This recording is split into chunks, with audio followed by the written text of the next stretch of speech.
At Amica, we provide something more than insurance for auto, home, or even life. It's empathy. So someone made a brutally hard mod for Mario Odyssey where you lose 1 coin every second, and when you reach 0, it's game over. But for me, that seemed a little easy, so I made it 50% harder. I lose 1.5 coins every second. Let's see if I can beat it. Oh, and if you liked the video, remember to subscribe. I appreciate it. Alright, here we go. First try. Go. Let's do this. But yeah, as you can see, we start with 40... Super Smash Bros. Is probably my most played video game franchise, and if I had to put a number to it, I'd say it's fun around, give or take 52% of the time. Honestly though, even though these games are mostly known for their multiplayer, I feel like this series really peaked with Brawl's adventure mode, the Subspace Emissary, as I've always been a bigger fan of story-based platformers than fighting games. And you know me, if I like something, then I gotta break it. So today, I'm gonna be running through this entire thing without jumping all the way. Okay, never mind. Let's see here, maybe a pacifist challenge? What about no attacking? 30-second video, that's not a good sign. Okay, yeah, no, super not good. What about no moving then? That could be cool. Hey, and no one's done a video on that one yet either, so this should be nice and easy. Now the rules here are pretty self-explanatory. I'm just not allowed to use the joystick. And although this obviously means that we won't be doing too much moving anytime soon, it also means that we can't do most attacks, dodge, enter doors, drop through platforms, or climb ladders, just to name a few things. Or at least that would be the case if it weren't for this guy. If we play with a GameCube controller, or this thing apparently, then we gain access to a second joystick, which I'll be referring to as the C-stick. We can bind the C-stick to a few different things, which will allow us to do attacks that usually require directional input without needing to hold the direction. And although we could use Smash or Tilt Stick, which would not only give us access to Smash attacks or Tilt respectively, I instead opted for Special Stick. This gives us access to every character's special moves, which are generally much more unique and interesting than the normal moves. Depending on the character, having access to specials gives them actual movement options, or at least some other interesting mechanic that may be useful in a challenge like this. However, on that same note, some characters get literally nothing, so we'll just have to figure it out as we go along. One thing the C-stick does for every character, however, is let you roll if you tilt it while shielding. However, I thought it was just a little too powerful to give every character a solid movement option in a challenge that's supposed to constrict movement, so I decided that rolling with the C-stick is banned. So with that, let's stop talking and actually play the dang video game. We start off in the script in a duel between Mario and Kirby. You can choose which character to play as during the fight, so I obviously picked Mario. This guy ain't great or anything, but it's not too dumb to tell him.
forward just the tiniest bit, which makes him at least usable. Additionally, he can shoot fireballs, and as a motionless sentry turret, a projectile is a pretty good thing for a character to have in this challenge. Because of my limited moveset, I ended up killing Kirby here with a back throw, something you're usually only able to do with the joystick, but much like rolling, the C-stick, for some reason, works just as well. Following this, we had a boss fight and a horde fight, neither of which were too difficult. The boss fight, though, was at least a little interesting, as we have a choice between either saving Peach or Zelda, and we actually get to play as whoever we save in an upcoming level. This means that we have a bit of an important decision to make. Luckily, though, it's not too difficult of a decision. Although Zelda can transform into Sheik, which nearly doubles her moveset, neither of these characters do literally anything. So it looks like we're saving Peach instead. We'll talk about Peach later though, cause now we're in Sky World, which marks the first level that doesn't give us a choice of who to play. Luckily, Pit ain't too bad. His side special, which is really cool and not annoying, gives us short bursts of forward movement when we use it on the ground. However, as we see in a very short bit and come across our old friend, the massive wall, it does nothing when it comes to moving in the air.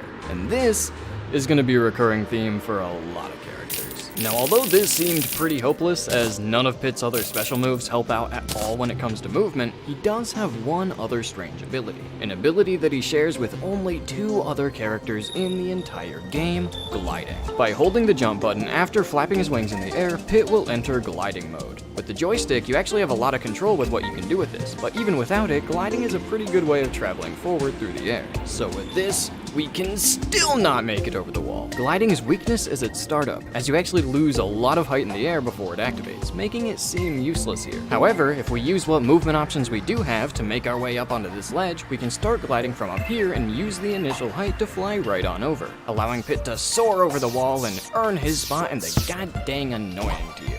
Phew, that was actually a pretty close one. I thought we were already done for, but we really lucked out. Ah, shoot, wait a minute. Like I mentioned at the beginning of this video, entering doors usually requires tapping up on the joystick. But with no joystick, it seems pretty clear that we won't be making much progress in this level. Wait, what? Never mind, I guess. The C-stick, once again, somehow, comes to our rescue. Alright, that's it. If you're like me, you're probably wondering at this point why the C-stick, which is supposed to just do specials, is for some reason capable of inputting rolls, throws, and what, entering doors now? Not only that, but it's also really inconsistent, which seems to indicate that these aren't intentional functions of the C-stick, but rather side effects of some sinister underlying curse behind the spaghetti code that holds this thing together. So let's talk about my theory as to what's going on here. So the C-stick input is actually what's called a macro, which just means one input that turns into multiple inputs. For example, here the game sees me tilt the C-stick to the right and translates it into a right input and a B input in order to do a side special. Yeah, it's all coming together in your head, isn't it? If that B input can't be processed, such as, for example, when in shield or when grabbing someone, the game only sees the directional input and says, yeah, I can work with that. Now, although that all adds up, tapping the C-stick up to enter doors makes a lot less sense. Some way or another, the B input must just get lost or something, or maybe is just a little late to the party somehow, leaving behind a rogue up input that the game, like a goddamn idiot, thinks is just a normal up input and uses it to go into the door. Whatever, whether the C-stick is broken or not, we can at least use it to continue on in the level. Building your online business?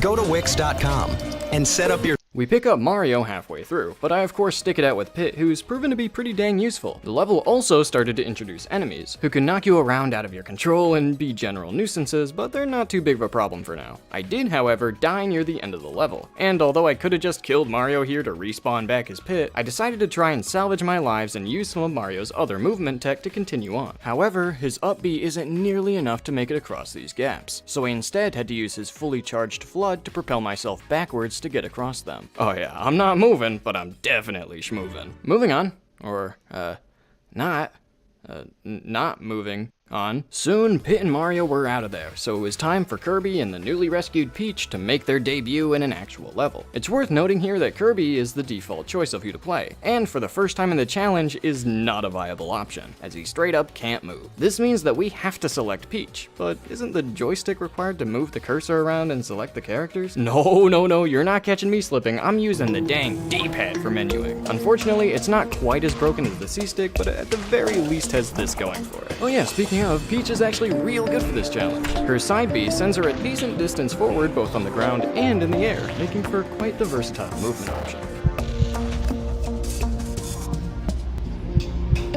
Oh yeah, Yeah, and also her up B moves her forward a little bit, like Mario, which is really nice to have since it lets us do more precise movements. And after about 1,000 hachas to get through this level, it was goddamn monkey time. As much as it pains me to say it, DK is absolute garbage, can't do anything. Little DK, on the other hand, has some really nice options. Diddy's side B is obviously his primary selling point, as it not only sends him flying, but can also be either normal inputted or smash inputted, depending on how fast you flick the C-stick. This sends him different distances, providing an extra bit of control. In addition, the recoil from his peanut gun can be used for good old-fashioned microspacing. The only challenge in this level was not dying, as doing so would forcefully switch me to DK, who's so bad I can't even kill him. But Diddy ended up being just enough to pull through. Next up, we get the most exciting level. Again, we get the choice between either Pit or Mario, so you already know what time it is. And yes, I just flew through the whole thing. I lied, it was a very exciting level. Anyway, some story thing must have happened that killed off DK because he's been replaced by Fox. And although this guy's side B is a viable movement option and its length can be controlled if you're insane, Diddy is still generally more usable.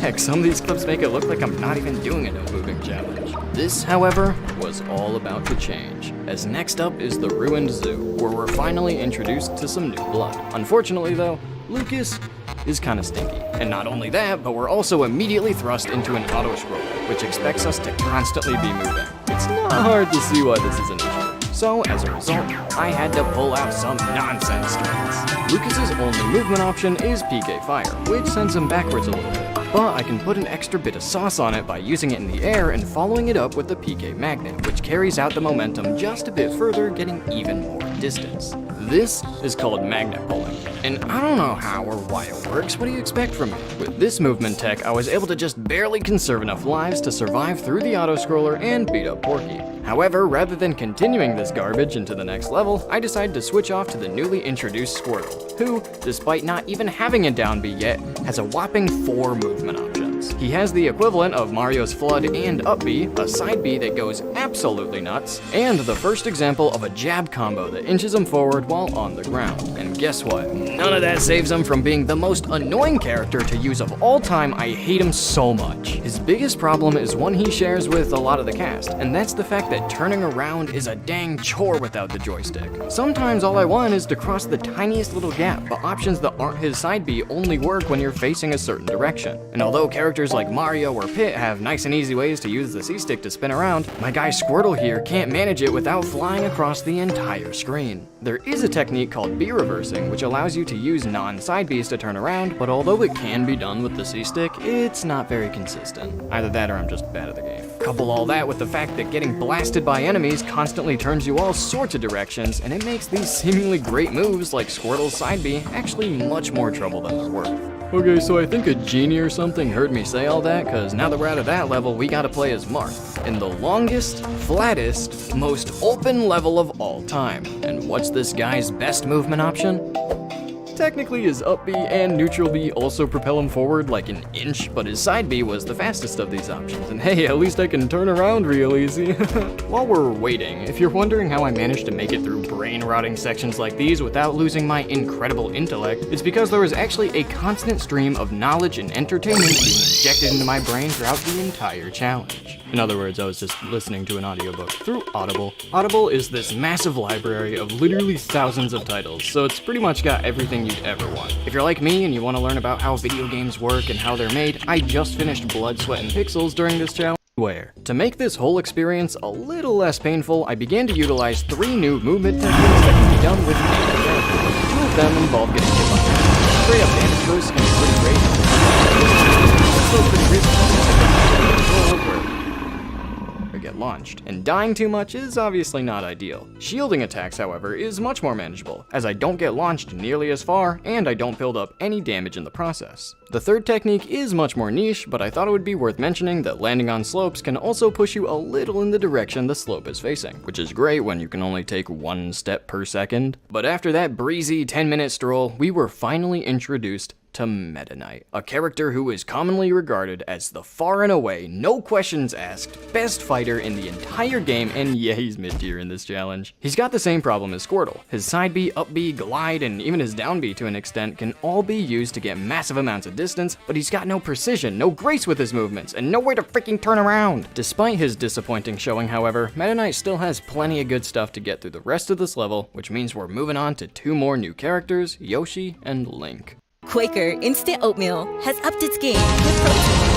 10 grams of protein, heart-healthy whole grains. Now I initially assumed that Yoshi would be better here, and to be fair, it was a pretty reasonable assumption. Yoshi's side B is clearly quite useful, and additionally, his grounded down B can also push him forward a bit. However, both of these moves crumble when it comes to crossing even the tiniest gaps like this one, as they both need to be on the ground in order to actually gain any distance. And this is where my man Link comes in. Most of this guy's special moves are just projectiles, most of which are completely useless. The exception, however, is his down B, which spawns a bomb. And if regular damage boosts from enemies can occasionally be useful, then the ability to remotely blast ourselves across levels is a great tool to have, outside of the fact that it's really hard to use. Now there are 2 important things to note here. One is that the direction you get sent depends on where the bomb is relative to Link at the time of explosion, meaning that in almost all cases I turn around with the boomerang in order to face away from the direction that I want to go, as Link's idle animation holds the bomb in front of him. The second thing is actually blowing up the bomb. It is on a timer, meaning that we could just wait half a minute every time we wanted to move, but since that obviously sucks, throwing the bomb to blow it up earlier seems much more manageable. Unfortunately, throwing items up or down requires the joystick, and the C-stick for once doesn't actually help us here, so I instead utilized a trick called Z-dropping, which involves pressing the grab button while you're in the air in order to drop whatever item you're holding right in front of you. However, even with all these little bits of tech to optimize moving around with bombs, this doesn't stop us from taking a stupid amount of damage, which will eventually lead to our deaths if we aren't careful. This effectively means that the number of bomb boosts that we can do is limited to a finite amount, as we just have 4 lives per level, of which only 2 are Link stocks, so bad planning can lead to a game over. Honestly though, this would all mostly be fine if it weren't for this section right here. We have to press this button in order to make some platforms spawn, but they only stick around for a couple seconds before they disappear. My first go at this room involved using my insanely high damage to try and blast myself all the way up and land on this permanent platform, but being this high in percent really takes away a lot of your control when damage boosting. So instead, I eventually found out that you can actually make it up these platforms without damage boosting by utilizing this ladder. Now, although you can't hold the C-stick to climb up and down ladders like you can with the joystick, I found that you can cling onto ladders by tapping the C-stick either up or down. Doing this refreshes your double jump, which means this can be used to kinda sorta climb ladders. Once I got up to this platform with relatively low damage, however, I had to build back up to a little higher percent to actually get out. In order to ensure that I didn't bounce all over the place and fall off the platform while doing this, I used a trick called teching, which allows you to completely halt your launching momentum on a wall, floor, or ceiling so long as you press the shield button right before you collide with it. So with that, I was able to blast myself out of there and make my way to the end of the hardest level thus far. But now we're out of there and we're into here.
36 point. Yeah.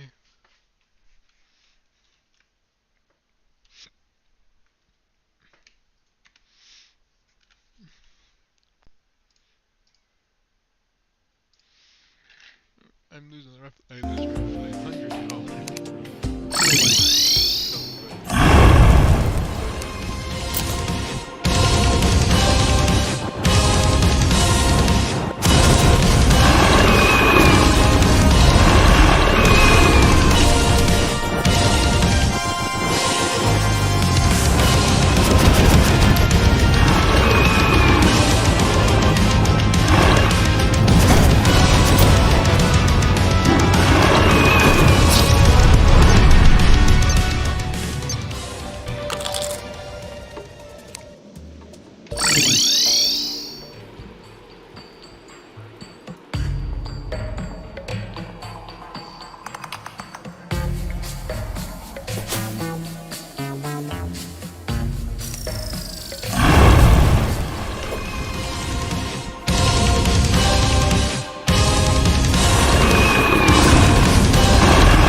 where we are yet again introduced to some more new boys and girls. The first is Zero Supreme, who's just so good in this challenge. Her down B propels her a decent bit in the direction she's facing, which isn't a problem, since her stationary side B makes turning around way less of an issue. She also has a moving jab combo, giving her great access to precise movement, and with the right setup, she can even teleport. Look, if this isn't the mark of a top-tier character, then I don't know what is. Speaking of these elevators, by the way, it should come as no surprise that the C-Stick lets us move up and down these things without any worries.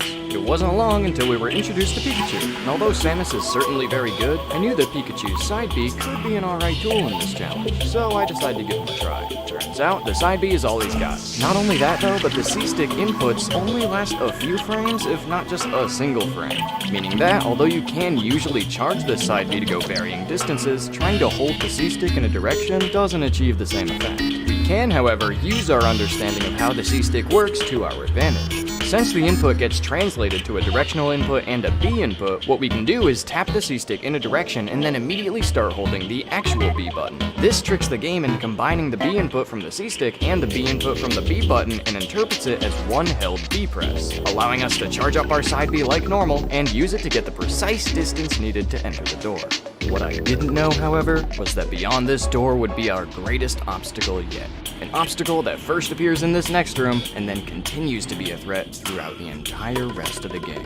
Say hello to the ladder on a platform that we're expected to go down. Yeah, I don't have a name for it or anything. Now, although I did say that you can kinda climb up ladders by using the C-Stick to repeatedly refresh your double jump, I said nothing about going down ladders. Like I was just talking about with Pikachu's side B, the C-Stick input only lasts a couple frames at most, meaning that the most it's gonna do for us is provide the directional input needed to climb down a single rung. At which point, touching the C-Stick again in any direction will just make you jump off the ladder, starting us back off at square one. So what do we do here then? We can go down a tiny bit, but the only option to get off a ladder that we have access to is jumping. And although some characters do, neither Pikachu nor Zero Suit Samus have moves that immediately stop their aerial momentum. So it seems that no matter what we do, we're just gonna pop right back up every time we try to go down.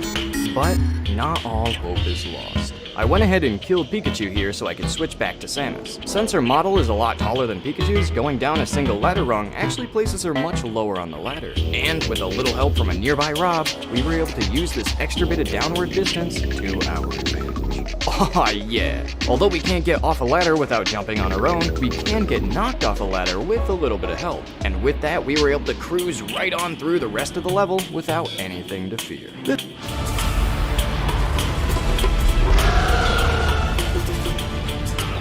This next level starts off with a couple normal fights, which I promise you are not interesting. After that, we